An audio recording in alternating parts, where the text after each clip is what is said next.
what is the greatest lesson that you have learned over time that you want to share with the startup entrepreneurs where they're just kind of really building their business ground up? They're just starting that journey. So I think there have been so many lessons I've learned over the years. I suppose the first thing that I would say to that person is don't underestimate the amount of planning you need to do in your business. So what I often see in startup businesses, there's not enough planning that goes on. Mm-hmm. So really planning out what year one looks like, what year three looks like, and where you want to get to in year five. Generally speaking, if you set out with a plan, you're more likely to actually achieve that plan. The second thing that I would say is invest in yourself. And what I mean by invest in yourself, I think studying probably 20 or 30 entrepreneurs over the last sort of 3 or 4 years, the ones that are really, really successful actually spend time learning, right? So this is not just learning off your peers, but reading books, watching things. I think we're in an environment now where it's easier to learn than it ever has been. Mm-hmm. And there's lots of great content on YouTube, even podcasts like listening to podcasts. You can really actually advance yourself and move forward. And I think that's one of the things why I was successful was because I love to learn.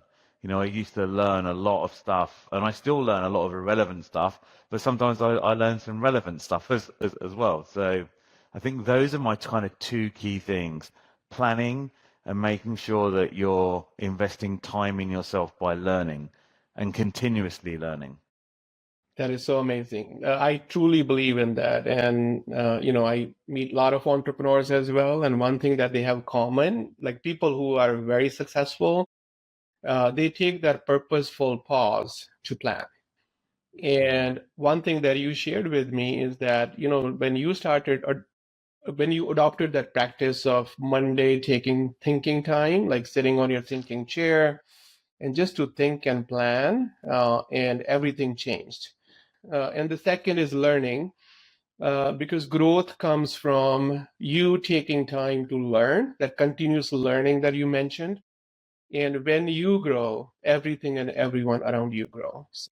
Now, the second question is the most common mistake that MSPs make. It could be that probably planning and not taking time to learn as well. But anything else comes to your mind? Like, what are the common mistakes that MSP owners and leaders make? I think one of the things that I used to witness when I was in a peer group is we used to call it shiny toy syndrome. Yeah. So people will go to an event or they'll go to their peer group and they'll come up with this idea all together and then they'll start something new. I think people don't actually spend the time looking at all the things they're currently doing and making them better. So one of the things that I'm a believer of is it's a simple word really, make it better. How can we make this better? And if you keep on iterating on things, you'll make those small changes, whether it's 1%, 2%, 3%, which will make a difference in your business. I think that's my kind of top thing is really whatever you're doing at the moment, whatever tools you're using at the moment, whatever systems you're using at the moment, how can you make them better before you go and invest in doing new stuff? 100%. And this is where I think visionaries, they need to be more self-aware. Visionaries, they see a lot of shiny objects every day, and there is a lot of damage and destruction that we can create if we're not self-aware of what's going on today in terms of our rocks or projects, depending on the framework that you're using. And I think it happens, right? I mean, people do this time and time again where they're just doing new things. If we had a guy in our peer group that anytime someone mentioned a book, he would be on Amazon buying this book. I spoke to his wife, I think 5 years ago, and she says, "Hey, look, I'm going to send you a photo of this bookshelf." And he had 100 books on his bookshelf. And she said to me, "He's never read any of those books." So it's like he's bought 100 books, but he hasn't taken the time to read them. He would have been better off just buying one book and just reading one book. you know, it's that kind of stuff where you have that mindset of an entrepreneur where they're just always trying to, they've got the best intent, but it doesn't necessarily equal the outcome that they need to get to. The only way to stay as a cutting edge MSP is to apply a lot of new thinking, a lot of unconventional thinking, a lot of having that tolerance level to uncertainty, facing your fears, being courageous about betting on things that a lot of other people are not betting on. It's really what I talk about. Like one thing, I did one session this morning, well, with my live by design for my team members.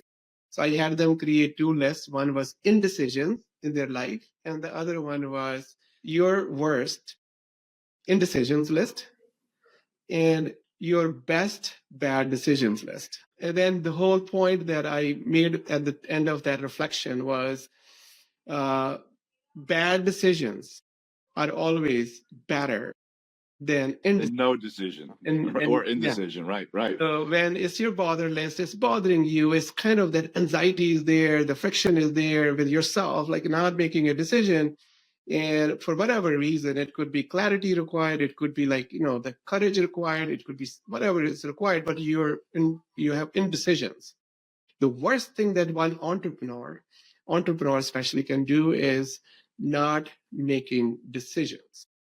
And bad decisions are your R&D. And that's right. Is where the learning happens. That's where the transformation happens. And you can only make bad decisions as an entrepreneur or as a entrepreneurial leader if you have that risk taking that you were talking about. So I just wanted to connect that with risk taking, that having strategy to make uncertainty a certainty is a great way to look at things. And if you're doing those things that other people don't do, or they're not making hard decisions, and you're doing it, you are going to have 10x more success than anyone around you. 100% agree. And if you think about it, right, we're in a technology business, and technology is changing at a pace like we've never seen before. And so if you're not changing, you're done. You're done. You are done. Yes. And yes. So, Bill, thank you so much for coming to my show. I truly appreciate you, my friend. And I have so much respect for what Thrive team was able to accomplish and what Rob and you guys are and your leadership team. It's not only inspirational for me and others, it's also really breaking those barriers for the MSP channel, where things that were once considered impossible as a MSP, you made that possible. You paved that path for a lot of other MSPs, being that inspirational company, that transformational company. So that creates so much value for this channel, just your journey and your success story. And we all can learn so much from this team, this company, and so much respect for you, my friend, and your team. Sunny, feelings are mutual, and especially for all that you've done and where you started and where you're at now. I really enjoyed hearing about your journey at dinner. And what I'll leave on this, one of the great things about this industry is, although we're all competitors, we only get better together, right? The sharing, helping, look at the market, the evolution, the things that we need to do collectively to provide better support and service to all the small business and medium-sized businesses that we support. It's good for all of us. It's good for our economy, right? And sometimes I think we need to take a step back and realize just how lucky we are to be in this space with the people that are in it. Yes, 100%. And that's like value creation, individual value creation, team value creation, channel. Then you're creating value as a channel for this world. And that value, again, helps our country. It helps so many human beings that are part of this MSP village. So what's your greatest life lesson? Now that I think about it, I'll share this real quick, is family first, right? And that's true, but that's kind of outside of this. In business, what I shared with you is the concept of perspective and perception. Yeah. Right? And that perception is viewing a situation through your eyes, right? and not through the eyes of the person on the other side of the table. Perspective is viewing it through your eyes, and then having the ability to look at things from the other side of the table and take everything into account. You're going to be a much better person, leader, if you are able to be in a room and understand not just your side, but the other side, right? That helps you come to a solution, a conclusion, a mediation, all of those things when you take yourself outside of yourself and you're only the way that you look at things and look at it from how the other person is looking at it. So that's my, my life lesson that I'm very adamant about right now. Yeah, no, I loved it. There's just so much depth to that perspective. And I think there is only one thing that one can do to grow, is that start looking at things through that lens. There is just so much gold in that answer. So thank you for sharing that. It's not just business, it's life in general. Life. Yeah. Yeah. And I mean, even from business point of view, Michael, is at the end of the day, everyone is in the business of relationships, people at the end of the day. And I think with that piece, I think overall 360 of your life gets better, because personal, professional, you can apply that on both sides. Yeah, definitely. Yeah. Last question, Michael, what's the best way for people to find you online? Yeah, LinkedIn, our website, whatever. If you want to, that's the other thing, is I'm very adamant about being available. Yeah.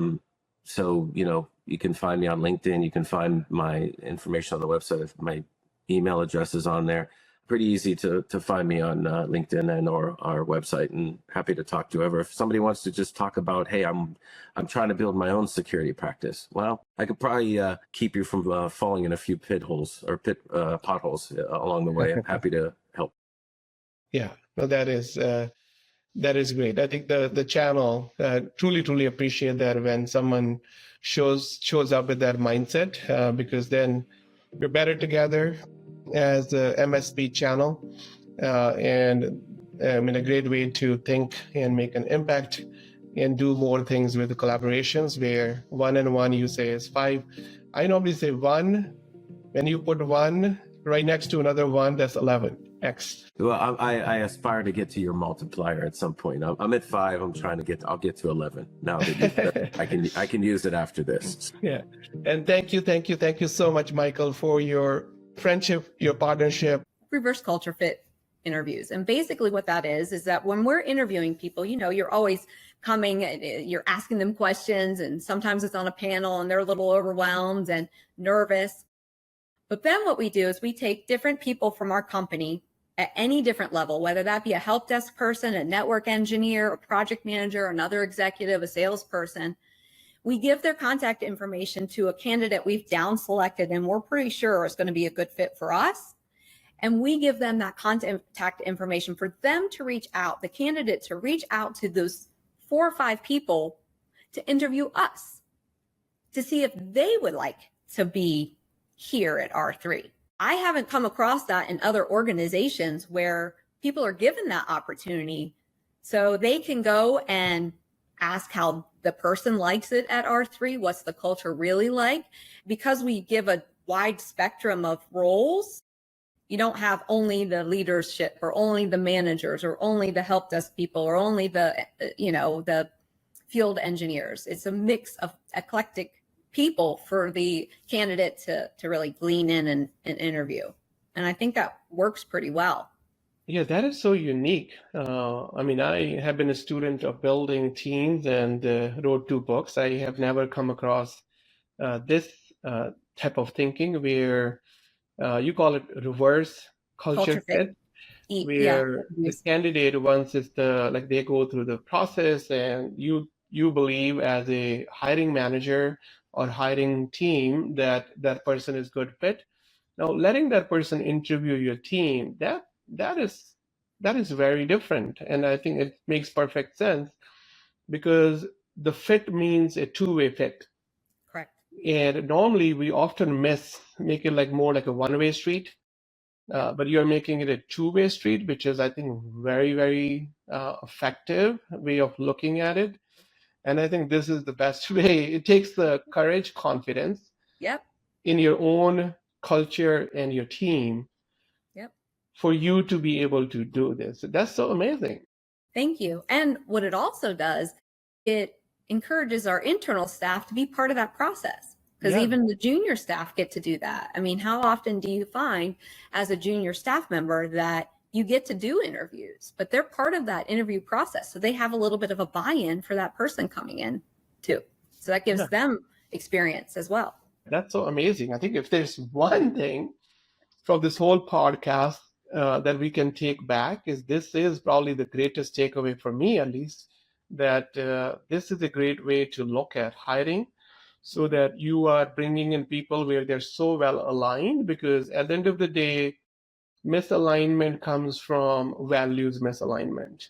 Yeah. And when you know your values, you are sharing those during your hiring process. You're letting the person to talk to a couple of people to see if there is an alignment of the mindset, the values, and the culture. Basically, a lot of great things can happen because you have done a lot of work upfront to see if it's going to be a good fit on both sides, and that leads to you being able to build a winning team.